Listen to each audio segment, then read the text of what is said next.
நம்ம எல்லாருக்குமே ஒரு தரிசனம் இருக்குது. அல்லேலூயா சொல்லுங்களேன். அந்த தரிசனம் என்னன்னு புரிஞ்சுக்கிட்டோம்னா ஆண்டவர் உதவி செய்வார். அல்லேலூயா. நான் எரேமியாவிலிருந்தே பேசிக்கிட்டு இருக்கிறேன். எரேமியா 31:3 வசனம், அதுவும் 3 வசனம்.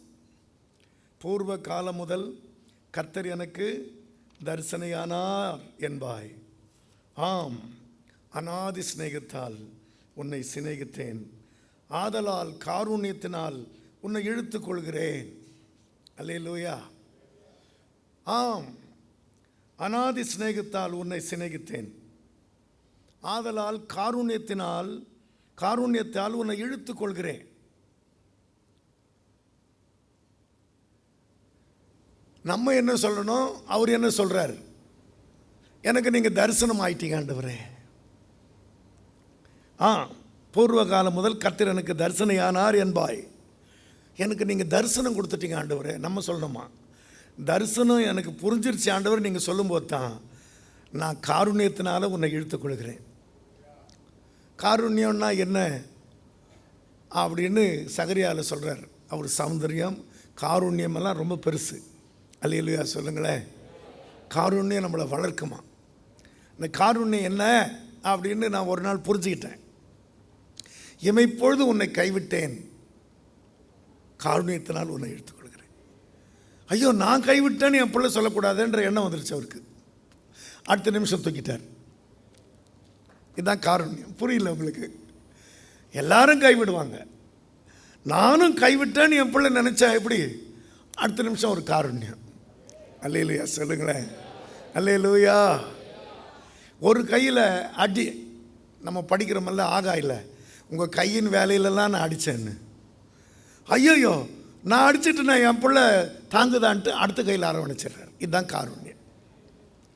இங்கே வர்ற வரைக்கும் சொல்லுங்கள், அடி வாங்கின மாட்கள் மாதிரியா நம்ம தெரிகிறோம்.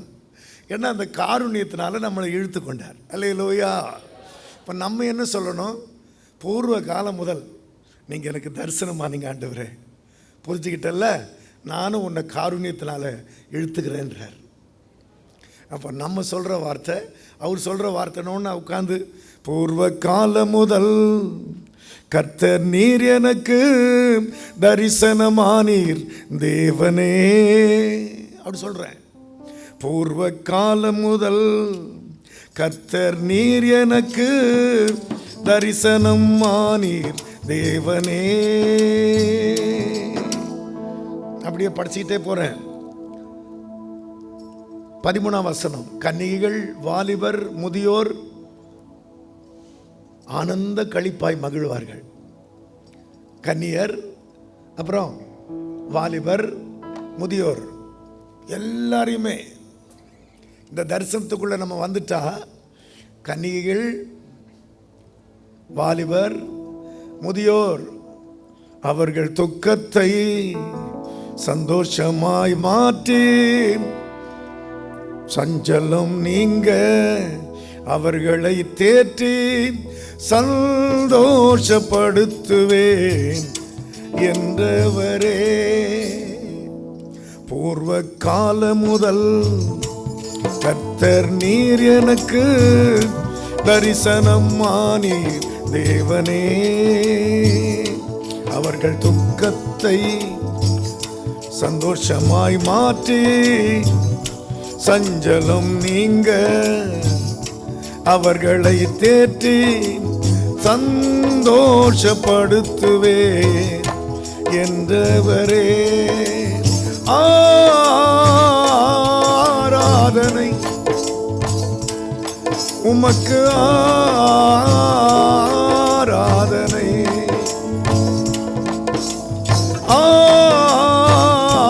ஆராதனை உமக்கு, ஆராதனை.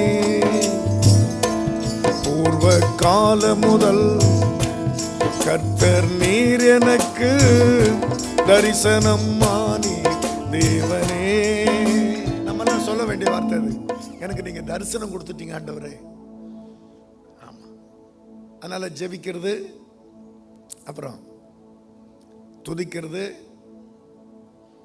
நம்ம ஆண்டவர்கிட்ட கொடுக்கறது ஆராதனையே பண்ணிக்கிட்டு இருக்கிறது. 1000 வருஷம் ஆட்சிக்காக.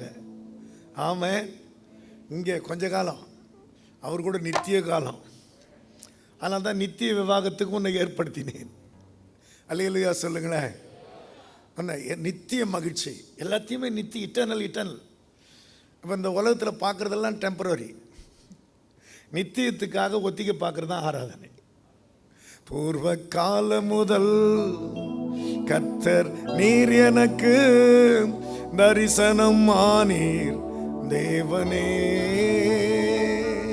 வார்த்தை கிடைச்சிட்ட உடனே அப்படி கையை விரிச்சு, பூர்வ காலம் முதல் கர்த்தர் நீர் எனக்கு தரிசனம் ஆனீர் தேவனே.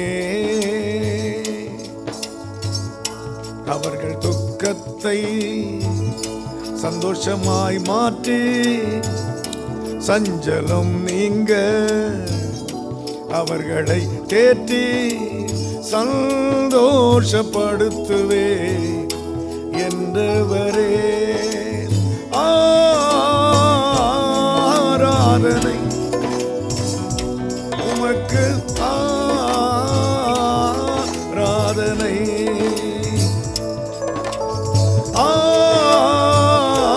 ஆராதனை உமக்கு, ஆராதனை. பூர்வ காலம் முதல் கர்த்தர் நீர் எனக்கு தரிசனம் ஆனி தேவனே. என்ன தரிசனம்ன்றது அவரே சொல்றார்.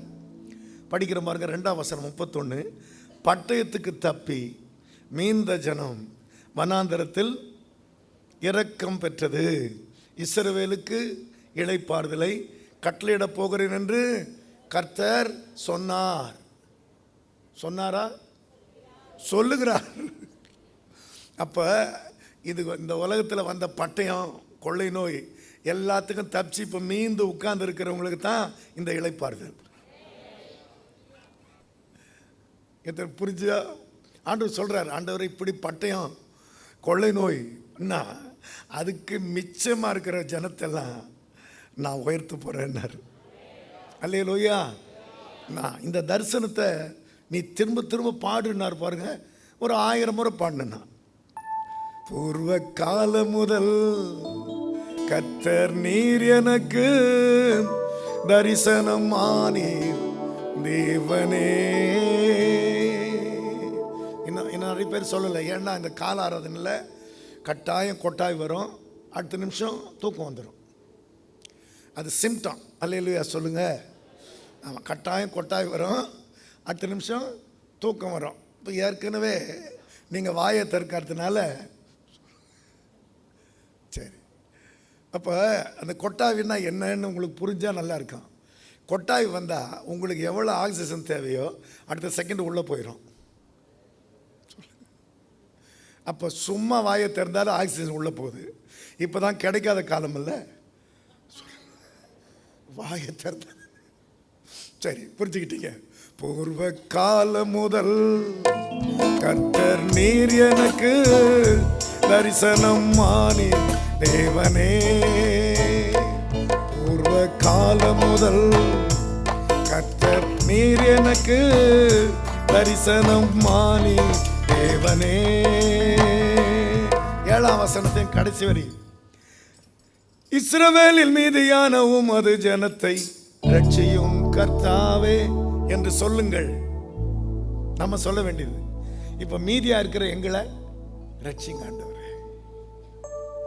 இஸ்ரவேல்ல மீதியா இருக்கிறவங்களுக்கு நான் இளைப்பாறுதலை கட்டளையிட போறேன்ல, இப்ப நாங்க தான் இப்ப மீதியா இருக்கிறோம். இஸ்ரவேலில் மீதியான உமது ஜனத்தை ரட்சியும் கர்த்தாவே என்று சொல்லுங்கள். இப்ப வீட்டுக்கு போன உடனே நீங்க சொல்லணும், கொஞ்சம் பேர் தான் இருக்கிறோம் ஆண்டவரே. ஆமென், அல்லேலூயா. இஸ்ரவேலில் மீதியான உமது ஜனத்தை ரட்சியும் கர்த்தாவே. அப்படியா சொல்லுங்க. நமக்கு தான் வார்த்தை கிடைக்கல. வார்த்தைகளை கொண்டு கர்த்தரிடத்தில் திரும்புங்கள். இஸ்ரவேலில் மீதியான உமது ஜனத்தை ரட்சியும் கர்த்தாவே. இப்ப 10ஆம் வசனத்தின் கடைசி வரி, ஒரு மேய்ப்பன் தன் மந்தையை காக்கும் வண்ணமாக காக்கும் கர்த்தாவே என்று சொல்லுங்கள். அவ்வளவுதான், வார்த்தையை சொல்லிட்டேன். வீட்டுக்கு போய் இது திரும்ப எடுத்து நீங்க திரும்ப திரும்ப படிக்கணும், இதை சொல்லணும். நாங்கள் தான் கொஞ்சம் மீதியாக இருக்கிறோம் ஆண்டவரே, எங்கள் குடும்பத்தில் நாங்கள் தான் இப்போ மீதியாக இருக்கிறோம். இதில் கன்னிகம் இருக்குது, வாலிபரம் இருக்குது, கிழவனும் ஆயிட்டேன். நான் சொல்ல புரியுதா உங்களுக்கு? அப்போ ஆண்டவருடைய காருண்யம் உங்களை வளர்க்குற மாதிரி அவர் இழுக்கணும். அல்லேலூயா சொல்லுங்களேன். பூர்வ கால முதல் கர்த்தர் நீர் எனக்கு தரிசனம் மானி தேவனே, இஸ்ரவேலில் மீதியான உமது ஜனத்தை ரட்சியும் கர்த்தாவே. ஒரு மேய்ப்பன் தன் மந்தையை காக்கும் வண்ணமாய் காக்கும் கர்த்தாவே. அவர்கள் துக்கத்தை சந்தோஷமாய் மாற்றி சஞ்சலம் நீங்க அவர்களை தேற்றி சந்தோஷப்படுத்துவே என்றவரே. கன்னிகைகள், வாலிபர், முதியோர் எல்லாருமே சந்தோஷப்படுத்த போறார். அல்லேலூயா சொல்லுங்களேன். அப்போ ஆண்டவரே சொல்றாரு, ஒரு மேய்ப்பன் தன் மந்தையை காக்கும் வண்ணமா நான் காக்கிறேன்றார். இப்போ மேய்ப்பன் எப்படி காத்தாரு தெரியுமா? ஒன்று காணாமல் போனாலும் துடிச்சாரு. சொல்லுங்க. அப்போ பாருங்க, நீங்க ஒரு நாள் காணாமல் போயிட்டீங்கல்ல, எப்படியோ போயிட்டீங்க. இப்போ பாருங்க, காணாமல் போன ஆடு இங்கே இருக்கும், நசல் கொண்ட ஆடு இங்கே இருக்கும், மிதி கொண்ட ஆடு இருக்கும். ஆனால் இந்த மேய்ப்பன் கண்டுபிடிச்ச உடனே அதை காலை உடைச்சிடணும். அப்படிதான் யூதர்கள் எல்லாம் செய்கிறாங்களாம். முதல்ல காலை உடைச்சிருவாங்களாம். ஆனால் இவர் கண்டுபிடிச்ச உடனே, ஏன் என்னை விட்டு போனேன், என்ன என்கிட்ட தீமையை பார்த்த, ஏன் நீ இப்படி காணாம போனேன்னு கொஞ்சிக்கிட்டே தூக்கிட்டு வர்றாராம். அவரே சொல்றது, இப்ப நியாயமா என்ன அலைய விட்டுட்டியே, நான் இப்படி தவிச்சிட்டேன்னு. இப்ப பிரச்சனை என்னன்னா, அங்க 99 ஆட்டை கை விட்டுட்டு தான் உங்களை தேடுறாரு. ஐயோ, புரிஞ்ச மாதிரி கை தட்டலையே. அப்போ ஒரு மேய்ப்பன் தன் மந்தைய காக்கிற வண்ணமா நம்மளை தூக்கி வந்து உட்கார வச்சு, சொல்லுங்க, காயம் கட்டி அவர்கள் துக்கத்தை சந்தோஷமாய் மாற்றி சஞ்சலம் நீங்க அவர்களை தேற்றி சந்தோஷப்படுத்துவே என்றவரே. ரெடி, ஆராதனை உமக்கு, ஆராதனை. நல்ல வாயை திறந்து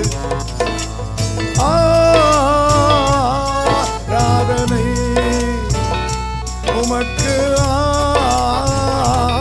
ஆராதனை. ஆமென். நல்ல ஆக்சிஜன் வரணும். சொல்லுங்க. யாருக்கெல்லாம் பிரீத்திங் ப்ராப்ளம் இருக்குதோ அவங்க தான் ஓவரா சத்தம் போடணும். ஆமென். அவர்கள் துக்கத்தை எல்லாம் கவனிங்க. துக்கத்தை மனசுலே வச்சுட்டீங்கன்னா சஞ்சலம் ஆயிரும். சஞ்சலத்தை அப்படியே வச்சிருந்தீங்கன்னா தவிப்பு. நீங்க துதிக்க ஆரம்பிச்சீங்கன்னா சஞ்சலமும் தவிப்பும் உங்களை பார்த்தா ஓடிடுமா? எத்தனை பேருக்கு புரிஞ்சுது? துக்கம், சஞ்சலம், தவிப்பு இதெல்லாம் அப்படியே படிப்படியாக வந்து கடைசியில் உங்களை நோயாளி ஆக்கி விட்டுரும். தரிசனம் இருந்தால் ஆகவே ஆகாது. அப்போ தரிசனம்னா என்ன அப்படின்னு ஆண்டவர் சொல்லி கொடுத்தாருன்னா, முதல்ல அதுவே உங்கள் பேச்சாக இருக்கணும். அல்லையா சொல்லுங்களேன். அதுக்கு அடுத்தது அதுவே உங்கள் நினைப்பாக இருக்கணும். அதுக்கப்புறம் அதுதான் உங்கள் சொப்பனம். அப்புறம் அதுதான் உங்கள் தரிசனம். இப்போ என்ன பேச்சு? நான் இப்படி ஆக போகிறேன், இப்படி அப்படியே பேசுகிறேன். நம்ம இப்போ நான் என்ன ஆக போகிறேன்னா கிளீனர் ஆக போகிறேன்றான் என் பேரன். ஒரு பேரன் அப்படி சொன்னான்னு இன்னொரு பேரங்கிட்ட சொன்னேன். இன்னொரு பேரங்கிட்ட, தாத்தா உங்கள் பாட்டுக்கு நான் மியூசிக்கு வாசிப்பேன்னா அவன் வாசிக்கிறான் இப்போ. அல்லேலூயா சொல்லுங்களேன். ஆமென். அவன் மியூசிக் போட்டு ஒரு பாட்டை இன்றைக்கி ரிலீஸ் பண்ணுறேன்னா ஐயா வரணும்னு காத்துக்கிட்டு இருக்கேன். அல்லேலூயா சொல்லுங்களேன். ஆமென். என்ன பேச்சு உங்களுக்கு சொல்லுங்கள். உங்களை படிக்க வச்சாலோ நான் இப்படி ஆக போகிறேன் அது ஒரு உங்கள் பேச்சு இல்லைன்னா நினைப்பை பொழப்ப கெடுத்துருமா. அதுதான் நினைப்பு, அதுவே என் கனவு, அதுவே என் தரிசனம். ஆமென். இப்போ யோசேப்பு நீங்கள் ஆண்டவர் நினைப்பு விட்டுறாரு. அவன் எல்லா பிள்ளைங்களும் மாதிரி அவனும் ஒருத்தன் தான். ஆனால் அண்ணன்மாரெல்லாம் தப்பு செய்கிறாங்களே, இல்லை இவங்கெல்லாம் இப்படி இருக்கிறாங்களே, நான் அப்படி இருக்கக்கூடாது. இதுதான் அவன் பேச்சு. நான் சொல்றது புரியுதா உங்களுக்கு? எல்லாரும் மாதிரி இருக்கக்கூடாதுண்ணா. கோடி மக்கள் ஆண்டவர் என்னை கண்டுபிடிச்சார், என்னை தோளில் தூக்கிட்டு வந்து உட்கார வச்சிருக்கிறார். காருண்யத்தினால என்னை இழுத்துக்கிறார். எத்தனை முறை பிச்சுக்கிட்டு போனாலும் இழுத்துட்டு உட்கார. அவருக்கு சலிப்பே கிடையாது. இத்தனை முறையா நான் உன்னை தேடுவேன் அப்படியெல்லாம் அந்த அதிகாரத்தை அழகா அவர் சொல்றார். 36ஆம் வசனம் படிக்கிறேன். 31 36 படிக்கிறேன் பாருங்க. இந்த நியமங்கள் எனக்கு முன்பாக இல்லாதபடி ஒழிந்து போனால், இந்த நியமங்கள் 35 படிக்கிறேன். சூரியனை பகல் வெளிச்சத்துக்காகவும் சந்திர நட்சத்திர நியமங்களை ரா வெளிச்சத்துக்காகவும் கட்டளையிட்டவரும், அலைகள் கொந்தளிக்கத்தக்கதாக சமுத்திரத்தை கொலுக்கிறவரும், சேனைகளின் கர்த்தர் என்னும் நாமமுள்ளவருமாகிய கர்த்தர் சொல்லுகிறது என்னவென்றால், இந்த நியமங்கள் எல்லாம் எனக்கு முன்பாக இல்லாதபடி ஒழிந்து போகுமா? அப்படி போனால் இந்த ஜனத்தை நான் ஒரு ஜாதியாயிராதபடி வெறுத்துருவேன். 37ஆம் வசனம் படிக்கிறேன். மேலே இருக்கிற வானங்கள் அளக்கப்படவும் கீழே இருக்கிற பூமியின் அஸ்திபாரங்கள் ஆராயப்படவும் கூடுமானால், நான் இஸ்ரவேல் வம்சத்தார் அனைவரையும் அவங்க செய்த எல்லாவற்றையும் வெறுத்து விடுவேன். இதுக்கு என்ன சொல்கிறான்னு புரியுதா உங்களுக்கு? இந்த சூரியன் பகலெல்லாம் இருக்குது இல்லை, சொல்லுங்க. அவர் சொல்கிறது அப்படியே நான் சொல்கிறேன். சூரியனை பகல் வெளிச்சத்துக்காக, இரவு நட்சத்திரங்களை இரவு வெளிச்சத்துக்காக நான் கட்டளையிட்டு ஓயாமல் அலை அடிக்குது இல்லை, அதெல்லாம் அப்படி இருக்கும்போது நானும் இந்த ஜனத்தை ஓயாமல் நேசிப்பேன்றார். அவங்க என்ன செய்தாலும் என்னால் வெறுக்க முடியலன்றார். அந்த வார்த்தை அப்படியே இருக்குது. நான் படிக்கிறேன் பாருங்க. மேலே இருக்கிற வானங்கள் அளக்கப்பட முடியுமா? முடியாது. கீழே இருக்கிற பூமி அஸ்திபாரங்களை முடியாதுல்ல, அது மாதிரி இவங்களை என்னால் வெறுக்கவே முடியாது. இப்போ இங்கே உட்கார்ந்து இருக்கிறவங்கள தூக்கிட்டு வந்தது வேற, என்ன செய்தாலும் அவரால் வெறுக்க முடியாது. அதனால தான் அநாதி சிநேகம். நான் சொல்ல புரியுதா உங்களுக்கு? அவர் நம்மளை வெறுத்து ஒதுக்குற மாதிரி எப்படியெல்லாம் நடந்தோம் நம்ம. இப்போ சகோதரிங்க எவ்வளோ அமைதியாக இருக்கிறீங்க.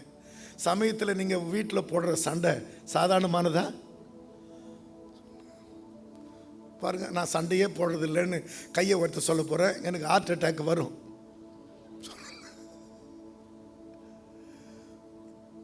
ஆனால் ஆண்டவரோட பேச அப்படியெல்லாம் சத்தம் வர மாட்டேன்னுது. சொல்லுங்க, நான் உங்களை வெறுக்கவே முடியாது என்னால் அப்படின்றார். அப்போ என் பேச்சு என்ன, என் நினைப்பு என்ன, என் கனவு என்ன, என் தரிசனம் என்ன, எதுக்காக என்ன இத்தனை கோடி மக்கள் மத்தியில் என்னை தூக்கிட்டு வந்தார்? நான் என்ன செய்தாலும் அவர் என்னை வெறுக்கலையே, இதுதான் என் தரிசனம் அப்படின்றார் எரேமியா. கர்த்தர் சொல்றத அப்படியே அவர் எழுதுறாரு. படிக்கிறோம் பாருங்க. மேலே இருக்கிற வானங்கள் அளக்கப்படவும் கூடுமா? 37ஆம் வசனம். கீழே இருக்கிற பூமியின் அஸ்திபாரங்கள் ஆராயப்படவும் கூடுமா? நான் இஸ்ரவேல் வம்சத்தார் அனைவரையும் அவர்கள் செய்த எல்லாவற்றின் நிமித்தமும் வெறுக்க முடியுமா? வெறுக்கத்தான் முடியுமா? அப்போ இந்த பிள்ளைய மட்டும் என்ன செய்தாலும் வெறுக்க. நான் சொல்ல புரியுதா உங்களுக்கு? அவர் சொல்றத நான் எப்படியோ டியூன் போட்டு சொல்லணும்னு ட்ரை பண்றேன். மேலே இருக்கிற வானங்கள் அளக்கப்படவும் கூடுமா? சொல்லுங்க, கூடாது. கீழே இருக்கிற பூமியின் அஸ்திபாரங்கள் ஆராயப்படவும் கூடுமா? நான் இஸ்ரவேல் வம்சத்தார் அனைவரையும் அவர்கள் செய்த எல்லாவற்றின் நிமித்தமும் வெறுக்க முடியுமா? வெறுக்கத்தான் முடியுமா? சூரியனை பகல் வெளிச்சத்துக்காக, சந்திர நட்சத்திர நியமங்களை ரா வெளிச்சத்துக்காக, அலைகள் கொந்தளிக்கத்தக்கதாய் சமுத்திரத்தை குலுக்குகிற சேனைகளின் கர்த்தர் நான் அல்லவோ. வெறுக்க முடியுமா? வெறுக்கத்தான் முடியுமா? அப்ப இத்தனை உலகத்தில் அவ்வளோ பண்றவங்களாம் கைவிட்டுறாரு, ஆனா உங்களை மட்டும் திரும்ப திரும்ப இழுத்துக்கிறாரு. அப்படி என்ன விசேஷமானவங்க நம்ம சொல்லுங்க? இப்போ நம்ம பட்டணத்திலே ரொம்ப ரொம்ப ஆண்டவர் மேலே அன்பு வச்சேன்னா அந்த முத்திரை கூட நம்ம வாங்கலைல்ல. ஆனால் என்னமோ அந்த அந்த வானத்தை அளக்க முடியாது, பூமியை ஆராய முடியாது, என் பிள்ளைய என்னால் வெறுக்கவே முடியாதுட்டார். இது பெரிய வெற்றியா? இப்போ நான் அடுத்த அதிகாரம் படிக்கிறேன், எரேமியா 31 அதிகாரத்தையே படிக்கிறேன், 20ஆம் வசனம். எப்பிராயீம் எனக்கு அருமையான குமாரன் அல்லவோ, அவன் எனக்கு பிரியமான பிள்ளை அல்லவோ, அவனை நினச்சிக்கிட்டே இருக்கிறேன். இது எப்படி இருக்கு பாருங்க. வெறுக்க முடியலன்றது பெரிய வெற்றி இல்லை, உன்னதான் நினச்சிக்கிட்டே இருக்குன்றது தான் பெரிய வெற்றி. நீங்கள் புரிஞ்ச மாதிரி கை தட்டல, ஏதோ அரை தூக்கத்தில் கை தட்டுற என்ன வெறுக்கலன்றது பெரிய வெற்றி இல்லை. அவர் சொல்றாரு பாருங்க, அவனையே நான் நினச்சிக்கிட்டு இருக்கிறார் பாருங்க. இதை விவரிக்க வார்த்தையே கிடையாது. என்ன அப்படி நினைப்ப நம்ம அப்படின்றார். வெறுக்க முடியுமா? வெறுக்கத்தான் முடியுமா சொல்றாரு. மேலே இருக்கிற வானங்கள் அளக்கப்படவும் கூடுமாம், கீழே இருக்கிற பூமியில் அஸ்திபாரங்கள் ஆராயப்படவும் கூடுமா சொல்றாரு. வெறுக்கத்தான் முடியுமா? உங்களை வெறுக்கத்தான் முடியுமா? எரேமியா பாடல, என்ன ஆண்டவர் பாடுன்றார். ஏன் நம்ம மேல வெறுப்பு வர்ற மாதிரி நம்ம நடக்கல? நம்ம வெறுக்கல. அதை விட இந்த எப்பிராயீம் எனக்கு ரொம்ப பிரியமான பிள்ளை. அவன் துக்கப்பட்டா என்னால் தாங்கலைன்றார். அவனை நினச்சிக்கிட்டே இருக்கிறான்ன்றார். அப்போ உலகத்தை படைச்சவர் உங்களை நினச்சிக்கிட்டே இருக்கிறது அநாதி சிநேகம். ஆனால் உங்கள் தரிசனம் என்ன? அதை பற்றி பேச்சு இல்லை. அதுதான் நம்ம கனவு, அதுதான் நம்ம தரிசனம், அதுதான் நம்ம வாழ்க்கை அப்படின்னு இல்லையே. ஒரு தீர்மானத்துக்கு இந்த ஆராதனையில் வந்துடணும். ஆமேன். நான் கண்ணீரை வாலிபரை முதியோரை கூட சஞ்சலை நீங்கள் சந்தோஷப்படுத்துவேன். ஆசாரியர்கள்லாம் ரொம்ப ரொம்ப சந்தோஷமாக இருப்பாங்க. படிக்கிற பாருங்க, ஆசாரியரின் ஆத்மாவை கொழுமையானவைகளினால் பூரிப்பாக்குவேன், என் ஜனங்கள் நான் அளிக்கும் நன்மையினால் திருப்தி ஆவார்கள் என்று கர்த்தர் சொன்னார். இல்லை, நான் தப்பா படிக்கிறேன்,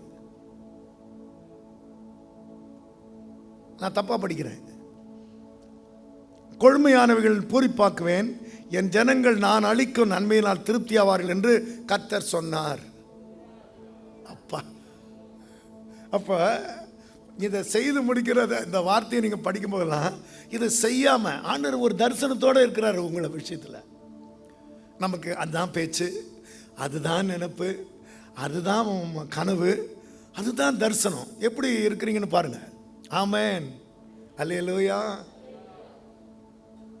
அவர்கள் துக்கத்தை சந்தோஷமாய் மாற்றி சஞ்சலம் நீங்க அவர்களை தேற்றி சந்தோஷப்படுத்துவேன் என்றவரே. கையை விரிச்சு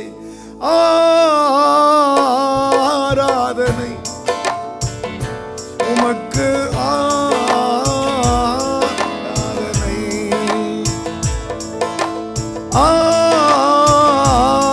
ஆராதனை. சத்தம் வரல. ஆராதனை. இந்த மாதிரி ஆக்ஷன் டக்குன்னு பாடிடணும். எப்படி தூக்கத்து எப்படி இருக்கிறீங்கன்னு பார்க்கணும். ஆமென், அல்லேலூயா. நான் போன முறை சொன்னேன், பரலோகத்துக்கு போகிறவங்கெல்லாம் உடனே எழும்புங்க அப்படின்னா எல்லாரும் எழும்பிட்டாங்களாம், ஒருத்தன் மட்டும் தூங்கிட்டு இருந்தானா. நரகத்துக்கு போகிற ஆள் இப்போ எழும்பிட்டோம் அப்படின்னா எல்லாரும் எழும்பிட்டாங்களேன்னு இவன் லேட்டாக எழும்பி நிற்கிறானா. எங்கே போகிறதுக்காக நிற்கிறேன்னாராம் பிரசங்கியார். நம்ம 2 பேர் தான் நிற்கிறோம், எங்கேயும் ஒன்றா போகலாம் ஏன்னா. இப்போ தூக்குற ஆள் இவரையும் இழுத்துட்டு போயிடுவான் போல் இருக்கு. நமக்கு மாஸ்க் வேற ஒரு வசதியாக போச்சா, கொரட்ட சத்தம் கேட்கல. பூர்வ காலம் முதல் கர்த்தர் நீர் எனக்கு தரிசனமானி தேவனே,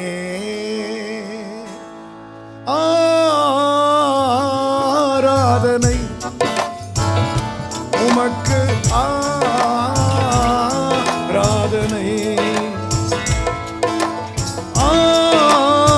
ஆராதனை உமக்கு ஆராதனை.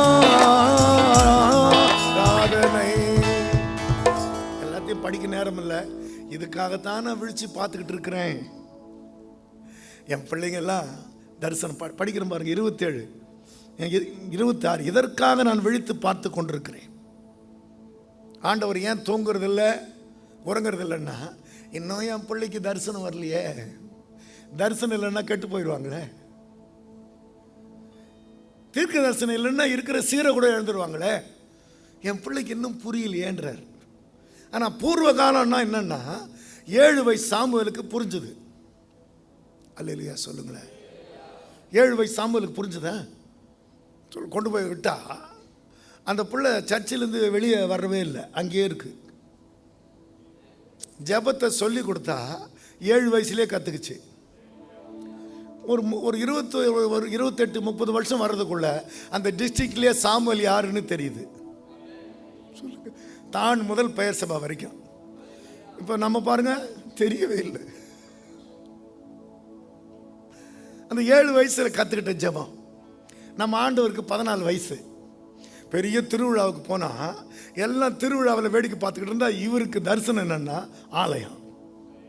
சொல்லுங்க. அதனால் தேசம் முழுக்க உலகம் முழுக்க அவர் அறியப்படுகிறார். இது இல்லாமல் சும்மா இதுதான் பேச்சு, இதுதான் என் நினைப்பு, இதுதான் என் கனவு, இதுதான் என் தரிசனம். இப்போ 21 வயசாகி போச்சு யோசேப்புக்கு. சொல்லுங்களேன். ஆனால் தரிசனம் என்ன? நான் ஆளணும், எங்கள் அப்பா அம்மாலாம் வாழணும், அவ்வளோதான். தரிசனம் இருக்கிறவங்களுக்கு தான் கர்த்தர் கை கொடுப்பார். சொல்லுங்க. இப்போ இதுவே பேச்சு. எதுக்காக என்ன ஆண்டவர் இப்படி தூக்கிட்டு வந்தாரு? எதுக்காக என்ன இழுத்துக்கிறாரு? பூர்வ காலம் முதல் கர்த்தர் நீர் எனக்கு தரிசனமானீர் தேவனே, அவர்கள் துக்கத்தை சந்தோஷமாய் மாற்றி சஞ்சலம் நீங்க அவர்களை தேற்றி சந்தோஷப்படுத்துவே என்றவரே. ஆராதனை உமக்கு ஆராதனை,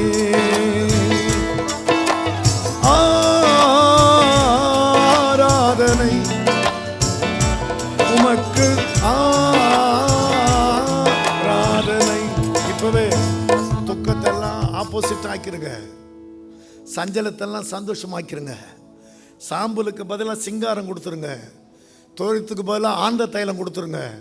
எல்லாத்தையுமே ஜஸ்ட் ஆப்போசிட்டாக மாத்துறவருக்கு முன்னால் நாங்கள் வந்துட்டோம். ஆண்டவரே, கரங்களை தட்டி ஆமென் அப்படி ஜஸ்ட் ஆப்போசிட்டாக மாத்துறேன் அப்படின்றாரு. தரிசனம் இல்லைன்னா கெட்டு போயிரு. ஆமென். ஆண்டவர் சொல்கிறாரு என்கிட்ட, 100 பேர்ன்றது கணுக்கால் அளவு, 1000 பேர்ன்றது முழங்கால் அளவு, 10,000 பேர்ன்றது இடுப்பு அளவு, 1,00,000 அப்படின்னா நீச்சல் ஆழம். சொல்லுங்கள். இப்போ நான் சொல்கிறது புரியுதா உங்களுக்கு? நீங்கள் ஒரு மந்தையில் இருக்கும்போது ஒரு ஆடாக இருந்தீங்க. அல்லேலூயா சொல்லுங்களேன். அல்லேலூயா. அப்புறம் 1000 ஆக்குனாரா?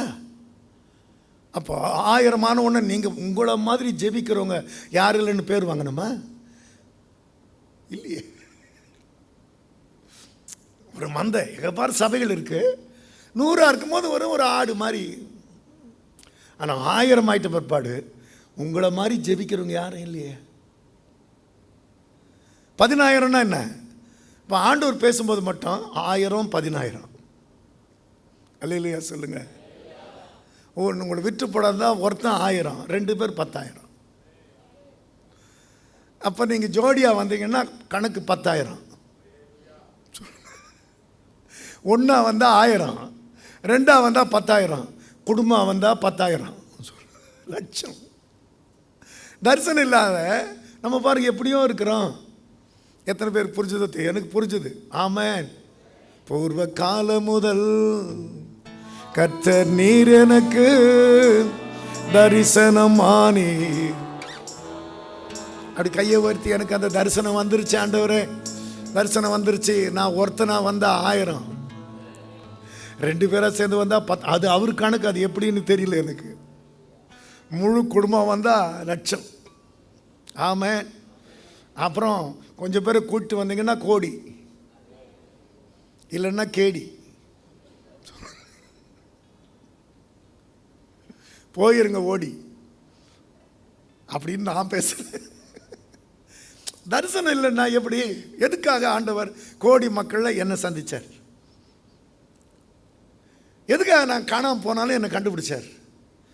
இத்தனை முறை உடனே ஏன் என்னை இழுத்துக்கிறார் காருண்யத்தில்? என்ன கண்டார் என்கிட்ட? என்னை வெறுக்கிறதுக்கு 100 காரணம் எனக்கே தெரியுமே. ஏன் என்னை வெறுக்க முடியல அவரால்? காருண்யம், அநாதி சிநேகம். ஏன் எனக்கு இது புரியல? நான் இன்னமும் எல்லாரும் மாதிரி. ஆமென். நீங்கள் என்னைக்கு உங்கள் மதிப்பு லட்சம் ஆகுதோ அப்போ இந்த நதி நகரத்தின் தாகத்தை தீர்க்கும். ஆமென். கணுக்கால் அளவல்ல, இடுப்பளவல்ல, நீச்சல் ஆழம் என்னைக்கு நதி பாயுதோ அப்போ இந்த நகரத்துக்கு பிரயோஜனம். இப்போ எசேக்கியேலை கொண்டு போய் சர்ச்சில் ஆலயத்தை தான் காட்டுறார். ஆலயத்துலேருந்து தான் ஒரு நதி பாயுது. எங்கேருந்து நதி பாயுது? புரியுதா உங்களுக்கு? எசேக்கியேல் படிக்கிற 47. அப்போ நதி எங்கேருந்து பாயுது சொல்லுங்க? ஆலயத்துலேருந்து பாயுது. அப்போ கர்த்தர் நம்மளை 1000 ஆக்கிட்டார்னா இங்கிருந்து ஒரு நதி பாயணும். ஆமென். நான் கர்த்தர்கிட்ட கேட்டேன், ஆண்டவரே ஆலயத்திலேருந்து எப்படி ஒரு நதி பாயும்? என்ன தரிசனம்னு உங்களுக்கு புரியலையா? 1000 ஊற்று ஒன்றா சேர்ந்தா ஒரு நதி ஆகாதான்னு கேட்டார். ஒன்னொன்னும் ஒரு ஊற்றா இல்லை, சும்மா அப்படியே உட்காந்துருக்கு. இது எப்போ ஒரு ஊற்றுன்னு உணருதோ அப்போ தான் இது நதியாக வெளியே போகும். அல்லேலூயா சொல்லுங்களேன். அல்லேலூயா. எத்தனை பேருக்கு புரிஞ்சதோ கையை உயர்த்தி காட்டுங்க. இனி வாழ்ந்து காட்டுவே என்ன நம்புங்கப்பா, இனி வாழ்ந்து காட்டுவேன் என்ன நம்புங்கப்பா. அப்பா அப்பா அப்பா ஏசப்பா,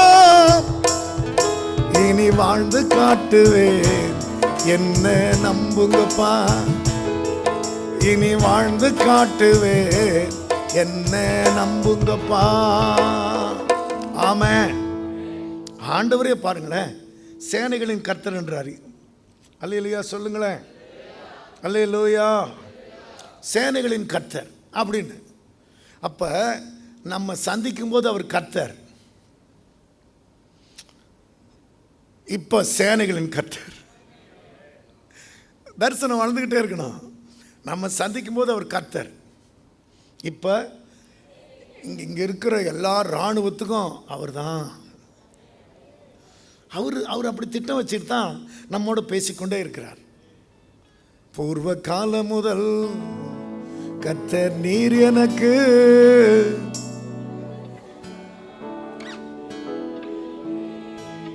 சொல்லி முடிச்சிடணும். பூர்வ காலம் முதல் கர்த்தர் நீர் எனக்கு தரிசனம் ஆனீர் தேவனே. ஆராதனை உமக்கு, ஆராதனை ஆராதனை உமக்கு, ஆராதனை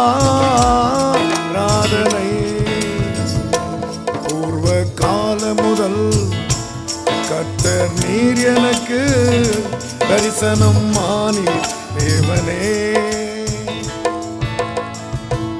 பட்டயத்துக்கு தப்சி இப்ப வனாந்தரத்தில் இரக்கம் பெற்றாதா? அப்போ லைஃப் இஸ் அ வில்டர்னஸ். இஸ்ரவேல் ஜனங்களுக்கு பாருங்க, 40 வருஷம் வனாந்தரம். ஆமென். 40 வருஷம் வனாந்தரத்தில் அவங்கள நேசித்தாரான். சொன்னதை புரிஞ்சுக்காதனால இளைப்பாறுதலே உனக்கு கிடையாதுன்ட்டாரான். அப்போ வனாந்தரத்தில் அவர் ரொம்ப இரக்கமாக இருந்தார், அரோசித்தார், நேசித்தார். இவ்வளோ பெரிய வனாந்தரமா? 40 வருஷமாக வனாந்தரம். சொல்லுங்க, 10 வயசில் படிப்பு, 20 வயசில், 30 வயசில் பெரிய பெரிய தேவை, 40 வயசில் பெரிய குடும்பம், வனாந்தரத்திலே இருந்தான்னு ஆண்டவர் ரொம்ப இரக்கமாக இருந்தாராம். சொன்னதை புரிஞ்சிக்கல, அதனால் இனிமேல் இவனுக்கு இளைப்பாறுதலே கிடையாது. நீங்கள் வேணா பாருங்கள், நான் நிம்மதியாக தூங்குறதே இல்லை. 40 வருஷம் வரைக்கும் ஆண்டவர் கூட இருப்பார், நேசித்துக்கிட்டே இருப்பார். அதுக்கு மேலே நீங்கள் தான் அவரை தேடி போகணும். 40 வருஷத்துக்கு அப்புறம் பாலும் தேனும் ஓடுற தேசம், நலமும் விசாலமான தேசம், கர்த்தர் விசாரிக்கிற தேசம், வானத்தின் மழை தண்ணீரை குடிக்கிற தேசம். ஆமென். அப்போ 40 வயசு வரைக்கும் சொல்லுங்க, பிள்ளைங்க, கல்யாணம், வீடு, வாசல், வசதி தேடிக்கிட்டே இருக்கணும். அவர் கொடுத்துக்கிட்டே இருப்பார். அதுக்கு மேலே நம்ம அவரை தேடி போகணும். எத்தனை பேருக்கு புரியுது? பாலும் தேனும் அப்படின்னா என்ன அர்த்தம்னா, பாலுன்னா கர்த்தருடைய வசனம், தேனுன்னா கர்த்தருடைய பிள்ளைங்க உட்கார்ற இடம். பாருங்க, அப்படியே உட்கார்க்கணும். இது தேன் கூட்டிலேருந்து வடிகிற தெளிதேன். கொஞ்சம் பேசினாலே சொல்லுங்க, எத்தனை பேருக்கு புரிஞ்சுது? இப்போ 40 வயசுக்கு மேலே பாலும் தேனும் ஓடுற தேசத்தை பிடிச்சிட்டிங்களா? கர்த்தரே விசாரிக்கிற தேசம். அப்போ இளைப்பாறுதல் வாங்கணுன்னா இந்த தரிசனம். உங்களை மாதிரி பைபிளை நேசிக்கிறவங்க யாருமே இருக்கக்கூடாதுன்னு பேர் வாங்க. அல்லேலூயா சொல்லுங்களேன். ஆமென். உங்களை மாதிரி சபை மேலே பைத்தியமாக இருக்கிறவங்கள யாரையுமே, அதான் தேன் கூடு. நான் சொல்கிறது புரியுதா உங்களுக்கு? அங்கே ஒரு ராணி தேனி வரும், அவ்வளோதான். அல்லேலூயா சொல்லுங்க. இப்போ அது உசிலம்பட்டியில் இருக்குது, சொல்லுங்கள், பட்டுக்கோட்டில் இருக்குது. இப்போ ஒரு ராணி தேனி, அது ஒண்டி தான் அப்படி நம்மளை டேஸ்ட் பண்ணி இப்படி இருங்க அப்படி இருங்கன்னு சொல்லிக்கிட்டு இருக்கோம். ஆமென். இப்போ அடுத்த ஆராதனைக்கு போகணும், அந்த தேசத்துக்கு நம்ம போயிடணும். ஆமென். அல்லேலூயா. பூர்வ காலம் முதல்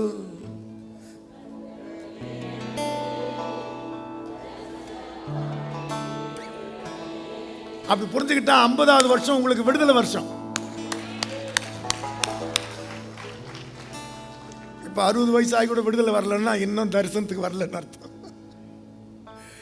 எனக்கு ஆண்டவர் இது சொன்னார், 40 வருஷத்துக்கு மேலே பாலும் தேனும் ஓடுற தேசத்துக்கு போயிடணும், 50வது வருஷம் வந்தால் உனக்கு விடுதலை வரும்னாரு. பாருங்க, விடுதலை வந்துருச்சு. அல்லேலூயா சொல்லுங்களேன். எனக்கு விரோதியும் இல்லை, இடையூறும் இல்லை, எங்கும் இளைப்பாறுதல். யோசித்து பாருங்க, சாலமோனை பற்றி. சாலமோன் ஆலயம் கட்டின பிற்பாடு அந்த டிஸ்ட்ரிக்டில் இருக்கிற எல்லாரும் சுகமாக இருந்தாங்கன்னு இருக்குது. தான் முதல் பெயர் சபா வரை எல்லாரும் அவங்கவுங்க வீட்டில் சுகமாய் குடியிருந்தாங்கன்னு எழுதி வைக்கிறார், தி என்டையர் டிஸ்ட்ரிக்ட். அப்போ இங்கே நீங்கள் பாலும் தேனும் ஓடாததுனால அல்லது அந்த தரிசனம் இல்லாததுனால நம்ம டிஸ்ட்ரிக்டில் இருக்கிறவங்கெல்லாம் நல்லா இருக்கிறாங்களோ என்னமோ தெரியல. எத்தனை பேருக்கு புரிஞ்சுது? தரிசனத்தை புரிஞ்சுக்கிட்டவன் தாண்டிலேருந்து பெயர் சபா வரைக்கும் அறியப்பட்டவனாக இருக்கிறான். ஆலயத்திலேருந்து ஆலயத்தை கட்டினவன் நிமித்தம் அந்த நகரம் முழுக்க அவங்கவுங்க அத்தி மரத்து நிழலிலும் திராட்சை செடி நிழலிலும் சுகமாய் குடியிருந்தாங்களாம். அப்போ சுற்றி இருக்கிறவங்க சுகமாக குடியிருக்கிறது யார் கையில் இருக்கு? தேடுறவங்க கையில் இருக்கு. நீங்கள் பாலும் தேனும் ஓடுற தேசத்தை தேடலை அப்படின்னா நலமும் விசாலும் இருக்காது. பட்டயத்துக்கு தப்பி வனாந்தரத்தில் மீந்த ஜனம் இரக்கம் பெற்றது. நான் இஸ்ரவேலுக்கு இளைப்பாறுதலை கட்டளையிட போகிறேன். அப்படியே கரங்களை தட்டி ஆராதனை உமக்கு ஆராதனை சத்தம் போகல, பாலும் தேனும் ஓடல. ரோபா ராதா லாபா ராதா லாபா ராபா ராதா. உமக்கு ஆராதனை, ஓ ஆராதனை உமக்கு.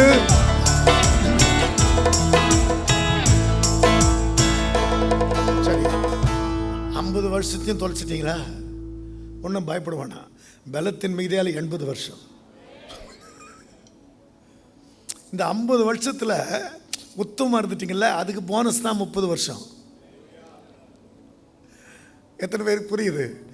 பட்டயம் எவ்வளோ பெருசாக இருந்தாலும் நீங்கள் தப்பிச்சுப்பீங்க. நான் சொல்லலை, கர்த்தர் சொல்லியிருக்கிறார். அது தேசத்தையே அழிக்கிற பட்டயமாக இருந்தாலும் நீங்கள் தப்பி மீந்து இரக்கம் பெற்ற ஜனமாக இருப்பீங்க. எத்தனை பேர் அந்த அலைக்கெல்லாம் பயப்படுறீங்க? அல்லேலூயா. நான் பயப்படலை. அல்லேலூயா, அல்லேலூயா.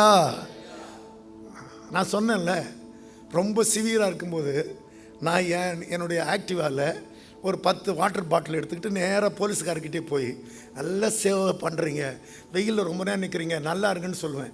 போங்க சார்ன்றுவாங்க. மற்றவங்கெல்லாம் பின்னால் நின்றுட்டு இருப்பாங்க. எங்கே போகிறீங்க அவங்கள கேட்டுக்கிட்டு இருப்பாங்க. நான் நேராக போலீஸ்காரர்கிட்டே போய் நிற்பேன். போய் நின்று ஒரு வாட்டர் பாட்டில் எடுத்து, தாகமாக இருக்கணும், வெயிலில் நின்று சர்வ் பண்ணுறீங்கன்னு, போயிட்டு வாங்க சார்ன்னு வாங்க. ராஜ மரியாதை. பட்டயத்துக்கு தப்பி மீந்த ஜனம் இந்த வனாந்தரத்தில் இரக்கம் பெற்றது. நான் இஸ்ரவேலுக்கு இளைப்பாறுதலை கட்டளையிட போறேன். சொன்னாரா? சொல்லுகிறாரா? கரங்களை தட்டுங்க. சொன்னாரா? சொல்லுகிறாரா? சொல்லுகிறார். இப்ப சஞ்சலம் நீங்க சந்தோஷப்படுத்துவார், துக்கம் நீங்க உங்களுக்கு பலம் கொடுப்பார். ஆசாரியங்கள்லாம் திருப்தியாக இருப்பாங்களாம். இப்போ அப்படியா இருக்கிறாங்க? நான் பாஸ்டர் கிளாடியை கூப்பிட்டு, இந்த ஜனங்களை சந்திக்கிறதுக்கு நீங்கள் எப்படி இருக்கிறீங்க? ஏதோ இருக்கிறேன்னு, நான் இன்னொரு முறை வருவேன்னு. நான் சொல்ல புரியுதா உங்களுக்கு? அவர்கள் துக்கத்தை சந்தோஷமாய் மாற்றி சஞ்சலம் நீங்க அவர்களை தேற்றி சந்தோஷப்படுத்துவேன் என்றவரே. எல்லாம் கவனிக்கணும். 14:7 எல்லாம் ரொம்ப நல்லா இருக்கலாம். ஆனால் பாழாக்கிற அருவருப்பு பாதியில் தான் வருது. எல்லாம் கவனிங்க. ஒரு ஹாஸ்பிட்டலில் ஒரு டாக்டர் அம்மா சொல்கிறாங்க, எனக்கு 2 குமார்த்திங்க. 2 குமார்த்திகள். What is this nonsense? எப்போ பாரு பைத்தியம் மாதிரி ஜெபம் பண்ணுறீங்க அப்படின்னு தான் படித்த பிற்பாடு. இப்போ பாழாக்கிற அருவருப்பு எப்போ வருது தெரியுமா? சொல்லுங்க. பாதி வயசில். ஷைனின்னு ஒரு விசுவாசி எங்கள் ஊரில், அவங்க அப்பா பெரிய ப்ரெஸ் வச்சுருக்கார் சென்னையில். ஆனால் சர்ச்சில் அந்த அம்மா தான் வந்து பெருக்குவாங்க. நான் சொல்கிறேன், you are a daughter of a rich man. There are so many people. Sister Shiny, you don't do திஸ்ன்னு எனக்கு தெரிஞ்ச இங்கிலீஷில் சொல்லுவேன். No, it's my privilege. இன்னும் அது ப்ளீஸ் அலோவ் மீ பாஸ்டர் அப்படின்னு சொல்லும். அப்புறம் நான் சொன்னேன், where is your husband? Is not coming. அப்போ அடுத்த வாரமே வரணும் அப்படின்னு. ஒரே வாரத்தில் வந்துடுவார். ஆமாம், இந்த ஒரு வாரம் மட்டும் அவர் முன்னால் எல்லாம் முட்டி போடுங்க, ஷைனின்னு கூப்பிட்டோன்னு கண்ணு தருங்க, சொல்லுங்க, இந்த ஒரு வாரம் மட்டும் ரொம்ப பைபிள் படிங்க, என்னாச்சு உனக்குன்னு ராஜன் கேட்குற மாதிரின்னு. அவ்வளோதான். 6 நாள் அந்த அம்மா ஜெபம் பைபிள் படிக்கிறது. அப்படி தான். சண்டே அவர் ட்ரெஸ் பண்ணி ரெடி ஆகிட்டார் டாக்டர் ராஜன். இவங்க கேட்குறாங்க, ஹனி வேர் ஆர் யூ கோயிங்னு. I am going to visit your church today. கூப்பிடாமலே வந்துட்டார். அல்லேலூயா சொல்லுங்களேன். எங்கே இருக்குது தரிசனம்? தரிசனமும் இல்லை, தீர்க்கதரிசனம் இல்லை. நம்ம சீக்கிரமாக கட்டு போகிறோம். பாழாக்கிற அருவருப்பு இந்த வாரம் பாதி வர்றதுக்குள்ளே வந்துடுவான். அடுத்த வாரம் சண்டே வர்றதுக்குள்ளே தரிசனத்தை பற்றி கேட்டுட்டு ரொம்ப ஜெபம் பண்ணுறியா, இப்போ ஒரு சின்ன பிரச்சனையை அனுப்புகிறேன், உஷாராக இருக்கணும். ஆமேன்.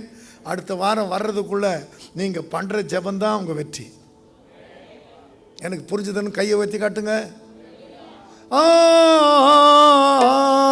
ஆராதனை உமக்கு ஆராதனை. முழு பலத்தோட ஆராதனை உமக்கு ஆராதனை. ஆமா, எங்க ஊர்ல எங்க கிராமத்தில் ஒரு பையன் எஸ்எல்சியில் 3 முறை ஃபெயில் ஆயிட்டான். எத்தனை முறை? 3 முறை ஃபெயில் ஆயிட்டான். அவங்க அப்பா வாத்தியார், அவங்க அம்மா டீச்சர். அப்பா பேர் யோவேல், அம்மா பேர் பரிபூர்ணம். அந்த வீட்டில் 2 பையனுங்க. இந்த 2வது பையன் எஸ்எல்சியில் 3 முறை ஃபெயில். எத்தனை முறை? அவங்க அப்பா இடிஞ்சு போய் சேரில் உட்காந்துருக்காரு. வாத்தியார் பிள்ளை மக்காய் போச்சே. போகும்போது போலீஸ்காரன் பையன் திருடன், டாக்டர் பிள்ளை நோயாளி, வாத்தியார் பிள்ளை மக்கு பரிபூர்ணம். இந்த போது பாரு மக்கு, நீ ஆக்கி கொட்டு அப்படின்றார் அந்த அம்மாவை. பிள்ளையெல்லாம் அப்படி சொல்லாங்க, பிள்ளையாது தொல்லை, 3 முறை அம்மா ஃபெயில் ஆவாங்க. இந்த பையனுக்கு வயிறாக்கி வந்துருச்சு. அப்பா என்ன ஒரு தோல்வின்னு பார்க்காதீங்கப்பா, நான் பெரிய ஆள் ஆயிடுவோம்ப்பா அப்படின்னு சொல்கிறதுக்காக கிட்ட போனால் அப்பாவை பார்த்தோன்னே குப்புன்னு வேத்து போச்சு. அவனுக்கு கிச்சனுக்குள்ளே போயிட்டான். மறுபடியும் வந்தான். அப்பா கிட்ட வந்தோன்னு சொல்ல முடியல. அவர் முன்னாலே படுத்து தூங்கிட்டான். அவன் தூக்கத்தில், அப்பா என்னை பற்றி கவலைப்படாதீங்கப்பா, நான் பெரிய ஆள் ஆயிடுவோம்ப்பா. அவங்க அப்பா தூங்காமல் உட்கார்ந்துருந்தார். பையன் என்னமோ சொல்கிறானேன்னு தொட்டு பார்த்தா அவனுக்குள்ள ஜுரம். அப்பா கவலைப்படாதீங்கப்பா, நீங்கள் சோகமாக இருக்காதீங்கப்பா, நான் பெரிய ஆள் ஆயிடுவேன்னு தூக்கத்தில் சொன்னான். அவன் காலையில் எழுந்த உடனே அவரே காப்பி போட்டு, தங்கம் ராஜா செல்லம் கண்ணு நேற்று எருமை சனியன்னுவர், மக்குன்னவர் தங்கன்னு அவருக்கு காப்பி கொடுக்குறாரு. அவன் குடிச்சிட்ட, அப்பா என்னப்பா ஆச்சுன்னு, டே ராத்திரி நீ உன்னை தொட்டு பார்த்தேன், உனக்கு ஜுரம் இருந்தது தூக்கத்திலேயே. அப்பா கவலைப்படாதீங்க கவலைப்படாதீங்கன்னு எத்தனை முறை சொன்ன தெரியுமா? இனிமேல் நான் கவலைப்பட மாட்டேன், உன்னை நான் பெரிய ஆளாக பார்ப்பேன்னார். அல்லேலூயா சொல்லுங்களேன். அதுக்கப்புறம் எஸ்எல்சி பாஸ் பண்ணாங்க. அவன் 4வது முறை. அப்பவும் கணக்கில் 39. அல்லேலூயா சொல்லுங்களேன். எதுக்காக அவனை பாஸ் பண்ண வச்சாங்கன்னா, அந்த 3 பரீட்சையிலையும் 3 அந்த எஸ்எல்சிலையும் கணக்கில் தான் ஃபெயிலு. இப்பவும் 39 தான் வாங்கியிருக்கான். 40 வாங்கினோம். பரிதாபத்தில் பாஸ் பண்ண வச்சாங்க அவனை. அப்புறம் பியூசி படித்தான், அப்புறம் பைபிள் காலேஜ் படித்தான், அப்புறம் பிரசங்காரானா. ஒரு நாள் 300 பேருக்கு பிரசங்கம் பண்ணுறான். அப்போ அவங்க அப்பா பார்க்க வந்தார், இவனா பிரசங்கம் பண்ணுறான்னு. எல்லாரும் உட்காந்து கேட்டால் அவர் மட்டும் நின்றுக்கிட்டே கேட்டார். இப்பொழுது இதயத்தை கடினப்படுத்தக்கூடாது, இன்று அவருடைய சத்தத்தை கேட்பீர்களாகில் இதயத்தை கடினப்படுத்தாமல் ஓடி வாருங்கன்னு அவர் ஓடி வந்தார். வந்து, நீ சொன்னபடியே பெரிய ஆள் ஆகிட்டுப்பா, உன் பிரசங்கத்தை எல்லாரும் கேட்குறாங்க, எனக்கு பெருமையாக இருக்குது, நான் வீட்டுக்கு போகிறதுக்குள்ளே நான் என்ன செய்யணும்னு சொல்லுன்னார். ஆமேன். எல்லாரும் ஞானசானம் எடுக்கிறாங்க. போய் நில்லுங்கன்னா முதல் ஆளாக நிற்கிறார் அவர். அவர் யாருன்னா எங்கள் அப்பா. நான் தான் அந்த எஸ்எல்சி ஃபெயில். சொல்லுங்க, ஒரு தரிசனம், அதை பற்றியே பேசுங்க. நான் இப்படி ஆகணும், அதுதான் தரிசனம், அதுதான் உங்கள் பேச்சு, அதுதான் உங்கள் நினைப்பு, அதுதான் உங்கள் தரிசனம். ஆமேன். இப்போ எத்தனை பேர் மனசுக்குள்ளே தீர்மானமாக போகிறீங்க? அவர் வெறுக்காமல் இருக்கிறது பெரிய வெற்றி இல்லை, உங்களையே நினச்சிக்கிட்டு இருக்கிறது தான் பெரிய வெற்றி. அப்படி இதயத்தில் இடம் பிடிப்பன்றவங்க அப்படியே எழுந்து நின்று அப்படி கரங்களை விரித்து சொல்லுங்க பார்ப்போம். 50, 60, 70 கன்னிகையரோ வாலிபரோ முதியோரோ அது அவர் கணக்கு இல்லை. என் பிள்ளை சஞ்சலம் இல்லாமல் நல்லா இருக்கணும். ஆமேன். ஆசாரியருங்கெல்லாம் கொழுமையான பதார்த்தத்தை சாப்பிட்ட மாதிரி சந்தோஷமாக இருக்கணும். இனி என்ன பார்க்கக்கூடாது, அப்படி ஒன்று கையை விரிச்சிருக்கணும்.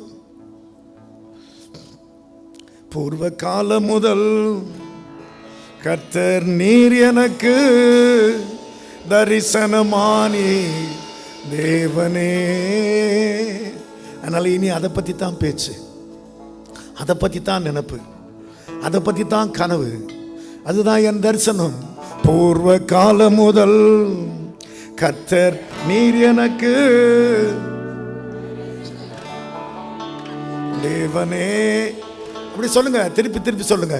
பூர்வ காலம் முதல் கர்த்தர் நீர் எனக்கு தரிசனம் ஆனீர் தேவனே. ஆராதனை உமக்கு, ஆராதனை, ஆராதனை ஆராதனை வந்துருங்க. உமக்கு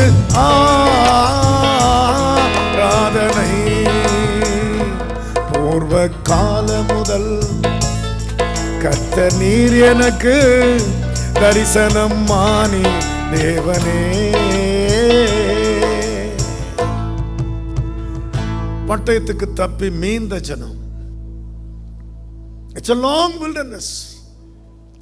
வனாந்தரம் எவ்வளவு பெருசா இருந்தாலும் பாலும் தேனும் ஓடுற தேசம், நல்லமும் விசாலமான தேசம், வானத்தின் மழை தண்ணீரை குடிக்கிற தேசம், அது கர்த்தர் விசாரிக்கிற தேசம்.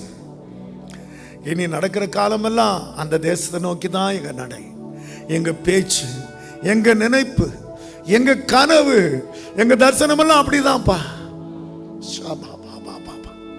இங்கிருந்து யாரும் துக்கத்தோட வருத்தத்தோட சஞ்சலத்தோட போகவே கூடாது. இன்று கண்ட எகிப்தியனை நீ ஒருபோதும் காணக்கூடாது. நன்றி ஆண்டவரே, நன்றி. இப்ப நீங்க உலாவறீங்க, யார் பாத்திரம்னு நீங்க நினைக்கிறீங்களோ அந்த பாத்திரத்தை நிரப்பிருங்க ஆண்டவரே. லாபா ஷல்தா ராபா லாபா, அந்த பாத்திரத்தை நிரப்பிருங்க. சஞ்சலம் இப்ப வெளியே போயிடணும், துக்கம் வெளியே போயிடணும், பலவீனம் வெளியே போயிடணும். எவ்வளவு காலம் ஆண்டவரே. லீபா ராபா லாபா. இப்ப இப்ப இப்ப இப்ப இப்ப டச் காட், டச் காட்.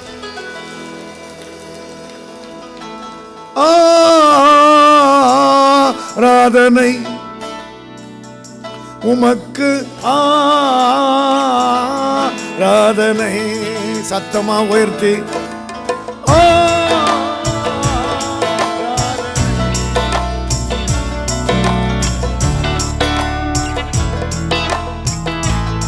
ஆராதனை,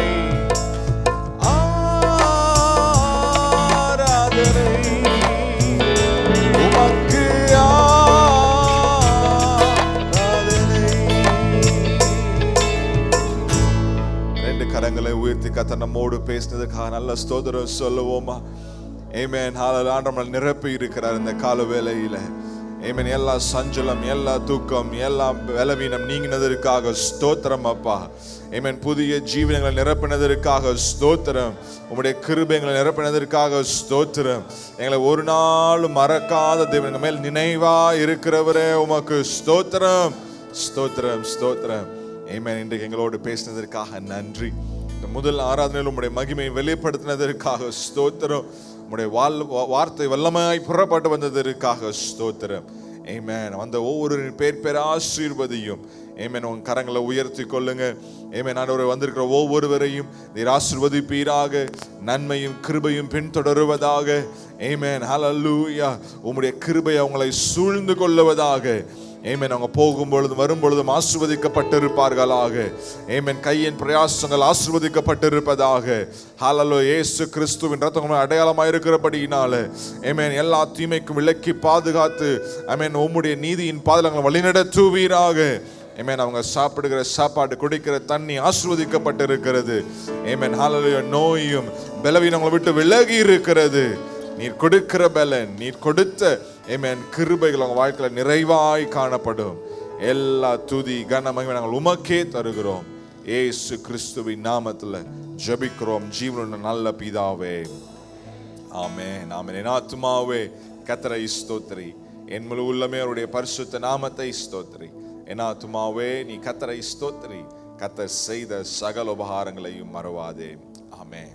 கர்த்தராகிய இயேசு கிறிஸ்துவின் கிருபையும் பிதாகிய தேவனுடைய அன்பும் பரிசுத்த ஆவியானுடைய ஆசீர்வாதமும் வழிநடத்துதலும் நம் அனைவரோடும் இப்பொழுதும் எப்பொழுதும் சதா காலம் இருப்பதாக. ஆமென். ஹல்லேலூயா, ஹல்லேலூயா, ஹல்லேலூயா. God bless you. அடுத்த வாரம் நமக்கு ஞாயிற்றுக்கிழமை ஆன்லைன்